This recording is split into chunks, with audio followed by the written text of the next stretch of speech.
Support comes from Mosby Building Arts, helping homeowners trade out old windows for modern, energy-efficient windows with curb appeal.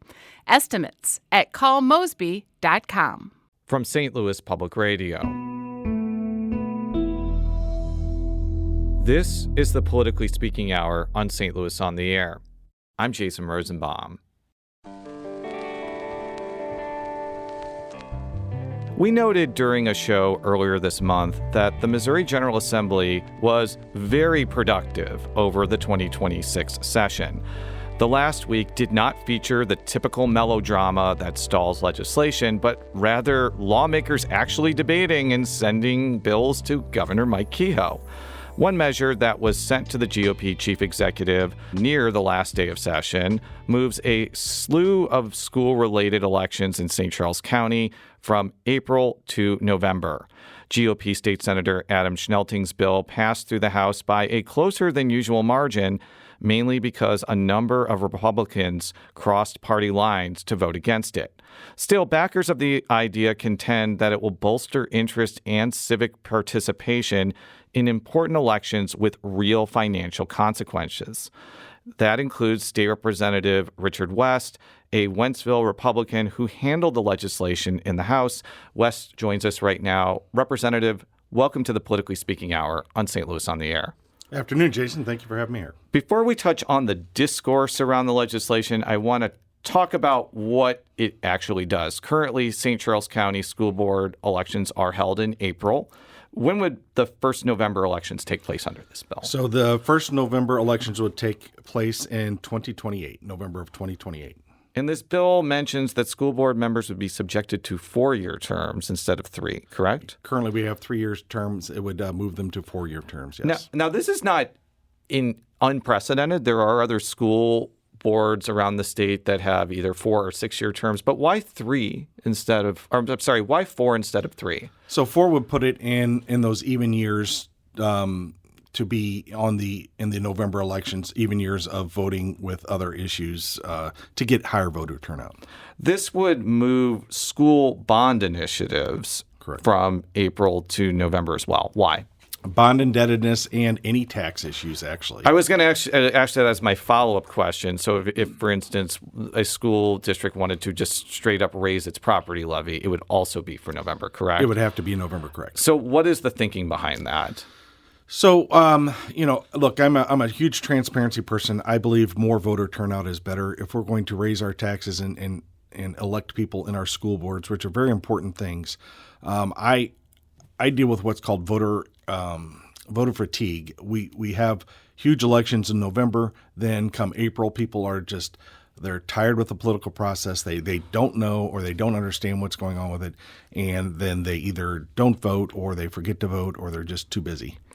April is often when cities and counties have tax increases or bond issues, but is there also a drive to move them to November? People would say what's good for the goose, in this case, St. Charles County government or Wentzville city government, wouldn't it be good for the gander, so to speak? So, yeah, I mean, my original bill was to move all of the April elections. That wouldn't be a special, but all of the April elections to the November elections. I can't stress, I believe more people at the voter block is going to have a better turnout on what the people in the area believe in. The other thing that is notable in this bill is it will allow people to put either a R or a D, or I guess an L next to their names. So if for they want libertarian. Unfortunately, no NL, which is the Natural Law Party, which is around transcendental meditation. But why do you think that's necessary, given that almost all school board races across the state are nonpartisan? So school board races are nonpartisan, but to say they are not political would be doing an injustice to the school districts. Every school district race that I see has some politics in it one way or another. All this, let's first touch on this piece of the legislation here. This is not a mandatory issue. This is totally voluntary by the candidate. and the candidate can reach out to their elections authority and say, I want to declare I'm affiliated with A party, B party, C party, and that I want that printed next to my name on the ballot. That's all it would do. I guess I have a question on the practicality of this that may come from a different angle. We'll hear about the other criticism of this later.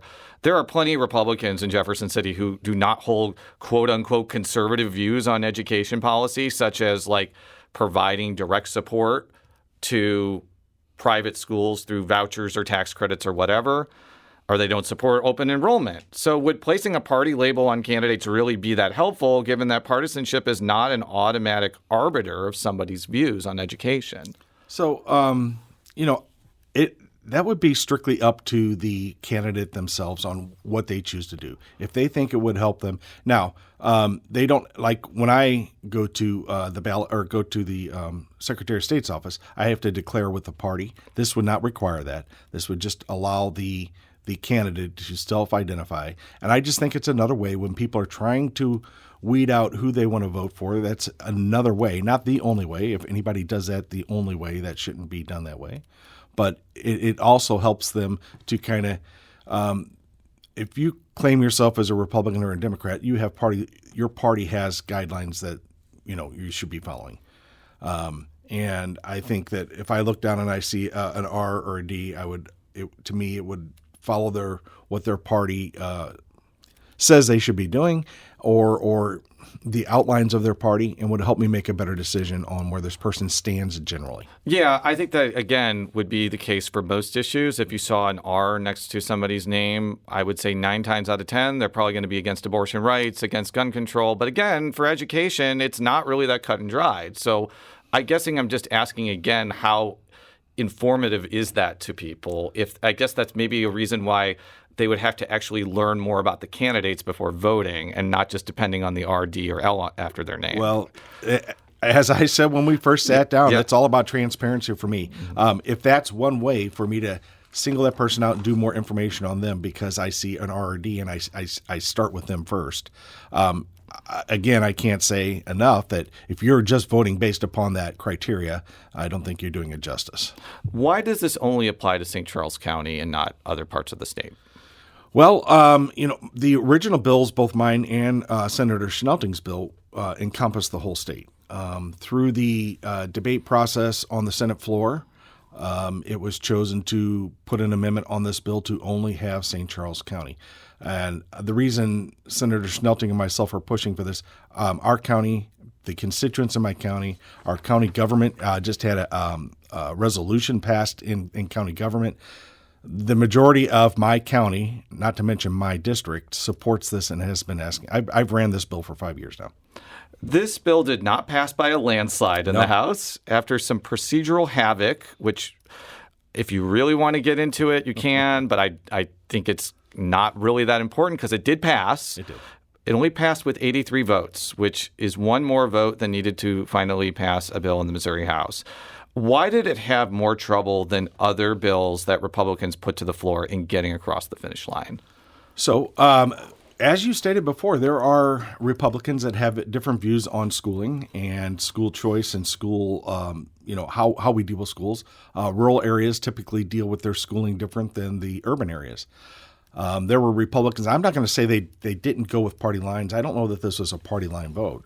There were people on the Democrat side that supported this, but maybe not voted for it, but supported the initiative. So this isn't a party line vote. But for their school districts, maybe their superintendent came to them and said, look, we're a big supporter of everything that goes on in this county, your schools. We would recommend that you not vote for it. And if that's your district and you feel you don't need to vote for it, then so be it. Now, the vote was 83 to 81, and I lost 3 votes because this was the last day of session in the afternoon. So some folks had to leave. We had an emergency. Somebody left. And so, it was a very close vote. Not to be pedantic, but I did look at the vote total, and there were also a lot of people that didn't vote. So I don't think it was exactly 83 to 81, Sure. But I see your overall point. You've argued that this bill would increase voter turnout in these races, which I think is almost certainly true, because if even the people that were happy about the April elections would concede, the turnout was much lower than would be in a November election. So that is undoubtedly true. But would it increase intention on these races, especially when there's statewide races, statewide ballot initiatives, county executive elections, state legislative races also on the ballot? Is there some concern that this could get lost in the shuffle? So I've talked in depth with my my elections authorities, other elections authority. There is concern that it puts a lot on the ballot, but it also we've also talked about the fact that the people are already there voting. You can undervote. You can choose not to vote on an issue if you don't understand the issue or you don't know the answer. I just feel that this will bring when people are already at the voting block on these specific issues during this time, you're going to get a better voter turnout. You're going to get a better voter participation. I mean, in our general elections, we're between 40 and 50%, and in April election, we're down to 14%. I think that's has a lot to do with just voter fatigue on different issues. Hey, we just had all this voting now. I've forgotten to vote in an April election because I had something going on and I couldn't break away to do it. And, I just think too many different voting dates.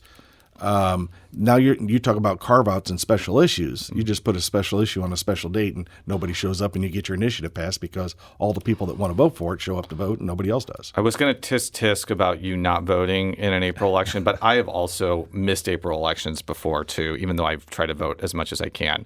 So this legislation came as self-identified conservative school board candidates have been losing as of late in St. Charles County. And when I say self-identified, they literally have the words conservative on their signs. So this is not a pejorative.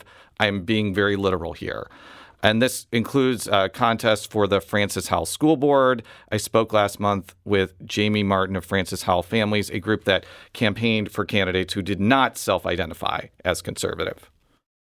After 2 years of them losing, that entitlement really showed this year when they slapped conservative on all of their stuff and just refused to reflect.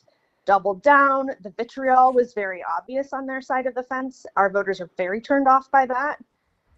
Our tone and our brand is bold civility. You can have any opinion you want. We're not going to block you as long as you're civil.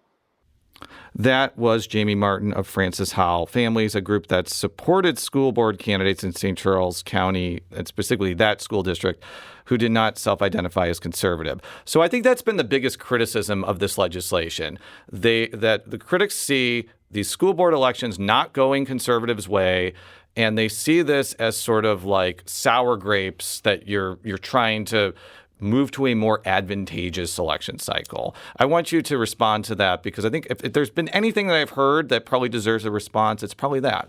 So let's start off with the fact that this did not come as a factor of that, as an issue of that. This has been, like I said, I've carried this bill for 5 years. When, by the way, conservatives were winning school board races, by the way. So it can continue. Absolutely. So this has been an issue in St. Charles County that was going on long before I got there. We want to have higher turnout in our school board races, in our voter rolls in April. That hasn't happened. So we want to move those to November. Now, again, this wasn't as a result of anybody losing any school board race. If I have 40% of the people turn out, and no matter who gets elected, I just think that's better for the people of St. Charles County. It has nothing to do with conservative or liberal or Republican or Democrat. It's just I want a better representation of people choosing the school board, because what happens is the school board, whoever it is, be conservative or liberal or Democrat or Republic or even independent, gets in, and then people say, well, I didn't know that was happening, or a tax bond gets passed and they say, I didn't know that was happening. My last question for you, do you think this could eventually apply everywhere, especially if it does increase attention and civic participation in St. Charles County? Well, I will say this.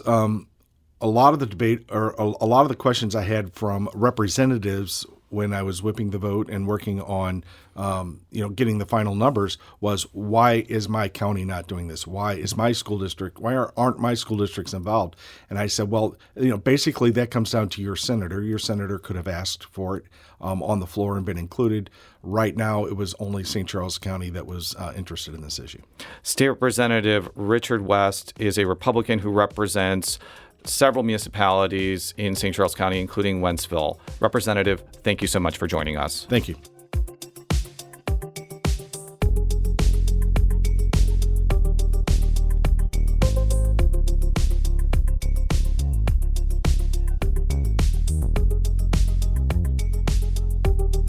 The Politically Speaking Hour on St. Louis on the Air is produced by Jason Rosenbaum, Alex Hoyer, Emily Woodbury, Danny Wissentowski, Maya Norfleet, and Elaine Cha. The politics editor is Fred Ehrlich. St. Louis on the Air is a production of St. Louis Public Radio.